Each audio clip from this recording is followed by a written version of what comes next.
touch me. I mean, I was just asking your height and weight. There's no reason to touch me. I'm not touching you. You don't have to touch me. What's the big deal? Like, you just asked your height and weight. What is the point, guys? Why is this guy trying to be intimidating? Talk to him. Hey, why are you trying to be intimidating? Why are you trying to be intimidating? I'm intimidating to you. You think I give a You know who I am? Who are you? You're just asking side and weight. What's the big deal? We will, but like, what's we're asking? Why are you getting in my face? Ask his height. What do you guys think? You're tough guys? No, we just asked the side and weight. I can't. This guy's in the way. Get the fuck out of here. I'm your worst nightmare. Get the fuck out of here. You don't know who I am. See you later. Lieutenant, this is our worst nightmare. We better get help. This is scary. Bro. You think rage makes you stronger in a fight. It doesn't. It makes you sloppy, predictable, and easy to beat. And that's why smart fighters stay cold and calculated. Watch any street fight. Who loses? The guy swinging wildly, burning energy, missing shots, leaving himself open. And the worst part? He doesn't even realize it until he's already on the ground. If you fight angry, you're giving your opponent an advantage. And here's why rage is your biggest weakness in a fight. So keep watching. Number 1, tunnel vision. Anger makes you see red, but it also makes you blind. The moment you lose awareness, you're vulnerable. And in a street fight, that could be the mistake that ends badly for you. Ever seen a guy in a fight so locked into one person that he doesn't notice the second attacker coming? That's tunnel vision. And it's one of the biggest reasons people lose street fights. When you allow anger to take over in a confrontation, your focus narrows, causing you to miss important cues and signals in the environment. Your threat assessment becomes limited, leaving you vulnerable. Emotional control plays a vital role in self-defense. Having emotional control not only enhances your fighting ability, but also improves your awareness of your surroundings. Good fighters see the whole picture. They don't let emotions cloud their awareness. But rage is like wearing blinkers in a war zone.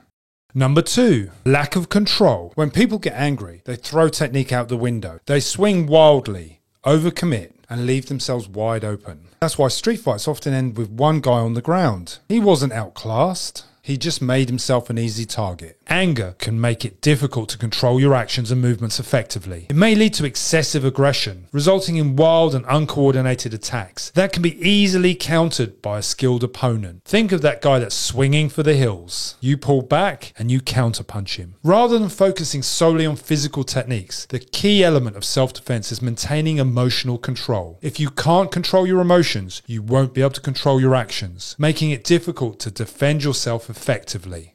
Number 3, impaired judgment. Anger overrides logic. In a real fight, bad decisions lead to bad outcomes. You charge in without thinking. You throw punches that leave you exposed. You take unnecessary risks, and these risks get exploited. When you're consumed by anger, your ability to think clearly and make rational decisions can be compromised. This can lead to impulsive actions or reckless behavior, which can be detrimental in a street fight. When developing your fighting skills, it's essential to work on maintaining emotional control and avoiding reactive anger. Emotional control empowers you to make better decisions and helps you stay out of potential dangerous situations. It allows you to think rationally and act strategically when defending yourself.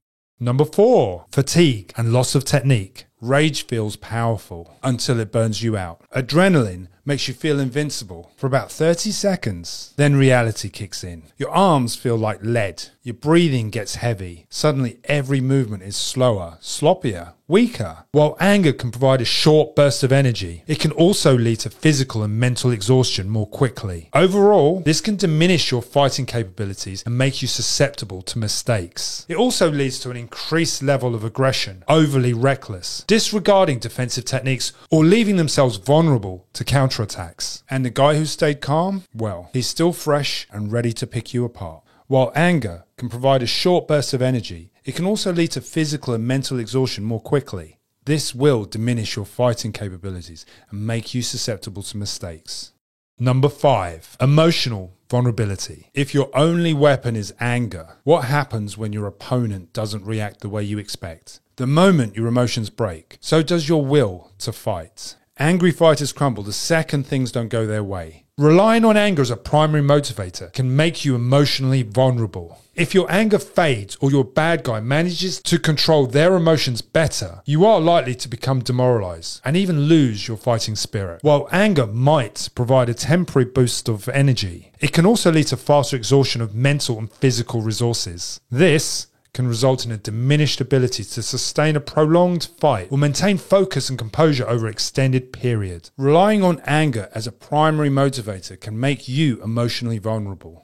So what's the takeaway? Aggression should be approached with a cold, rational mindset rather than a hot, angry one. Excessive anger can impair judgment, cloud rational thinking, and lead to impulsive decision making. This can make individuals more susceptible to committing mistakes, overlooking crucial details, or falling into predictable movement patterns, which can all be exploited by the bad guy. In fact, anger often brings about an emotional state that's difficult to control, and this makes it more challenging to execute precise technique and strategies. If you find yourself in an argument where anger starts to take hold, it's important to step back, take a deep breath, and engage in a rational exchange with the other person. Stepping away from the confrontation is a wise choice, as it could escalate into a life-threatening situation. It's crucial to remember that in public spaces, you never truly know the capabilities or intentions of the person you're arguing with. So it's best to avoid arguments with strangers whenever possible. Maintaining emotional control is vital in ensuring your personal safety. While anger can offer short-term advantages in terms of strength, endurance, and focus, it is essential to cultivate overall emotional control, strategy, and proper training to become an effective fighter. Thanks for watching.